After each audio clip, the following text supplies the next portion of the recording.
दोस्तों, ये कहानी है बिहार के एक गांव की, जिसमें विजय नाम का लड़का रहा करता था। बचपन से ही पढ़ाई में होशियार विजय अपने मम्मी पापा की आखिरी उम्मीद था।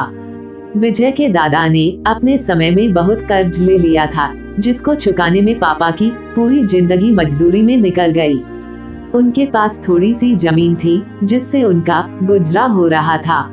पापा की तबीयत मजदूरी करने से खराब रहती थी, पर पापा विजय को इस बात का एहसास नहीं होने देते थे। विजय को पढ़ाई में इतना होशियार देखकर उसके मम्मी पापा ने हर वो काम किया जिससे वह विजय को पढ़ा पाए। विजय की कॉलेज की पढ़ाई खत्म हो गई थी और वो एक छोटी सी नौकरी करने लगा, जिससे उसका खर्चा निकल जाता और साथ में वो कलेक्टर बनने की तैयारी भी कर रहा था। विजय अपने वक्त का एक मिनट भी फालतू नहीं गुजारता था। विजय ने पूरा समय पढ़ाई और नौकरी में ही लगा दिया। विजय के पापा को ये पता था कि वो कलेक्टर बनना चाहता है, इसलिए घर की हालत बहुत ज्यादा खराब होने पर भी उन्होंने विजय से कभी इस बात का जिक्र नहीं किया और न उसको अच्छी नौकरी करने के लिए कहा। लगातार 2 साल तक विजय पास नहीं हो पाया। उसके बाद भी उसके पिता ने अपना घर और जमीन गिरवी रखकर विजय को आईएएस की कोचिंग ज्वाइन करवाई और उसकी नौकरी भी छुड़वा दी और केवल पढ़ाई करने को कहा। विजय के पापा हमेशा उससे कहा करते, बेटा खेत और घर दोबारा आ जाएंगे, पर कलेक्टर दोबारा नहीं बन सकते। आज पूरे साल पढ़ाई करने के बाद विजय का रिजल्ट आ गया, जिसमें वह अच्छे नंबरों से निकल गया था।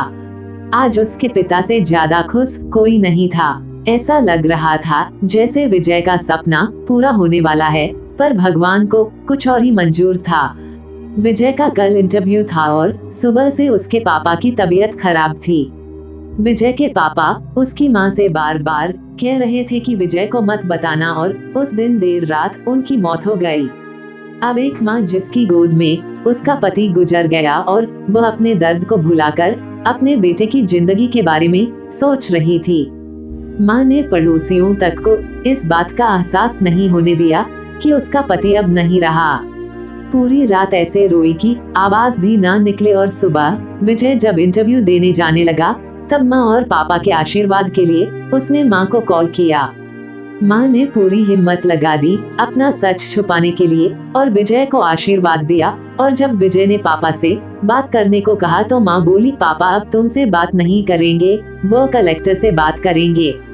इतनी बात करके माँ ने फोन रख दिया। विजय का जब इंटरव्यू हो गया, तब उसे बताया गया कि उसके पिता की तबीयत खराब है, उसको तुरंत घर जाना है। विजय को एक पल नहीं लगा अपने पिता की हालत समझने में। घर पहुंचकर पिता के पैरों में गिरकर वह जोर जोर से रोने लगा और कहने लगा, पापा उठो, देखो मैं कलेक्टर बन गया। आज उसके पिता को वो खुशी मिली थी जिसका उनको वर्षों से इंतजार था, पर आज वह इस दुनिया में नहीं थे। भगवान विजय के पिता की जिंदगी में सुख लिखना ही भूल गए थे।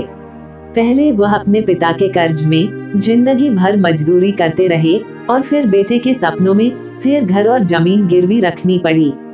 वो जिंदगी में कर्ज लेकर आए और कर्ज लेकर चले गए।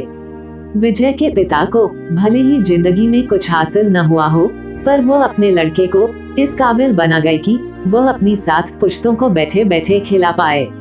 विजय की माँ ने जो उस रात किया, जिसको करने का जज्बा बहुत कम लोगों में होता है।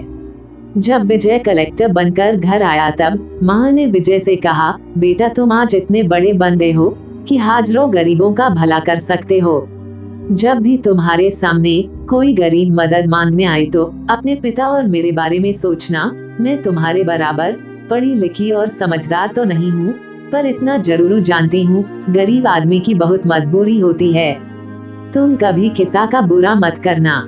शिक्षक दोस्तों, इस कहानी से हमें ये शिक्षा मिलती है कि वक्त कितना भी खराब हो, हम उसे बदल जरूर सकते हैं। माँ और बाप के एहसानों को हम कभी नहीं उतार सकते हैं, पर हम अपने कर्मों से उनकी इच्छा जरूर पूरी कर सकते हैं।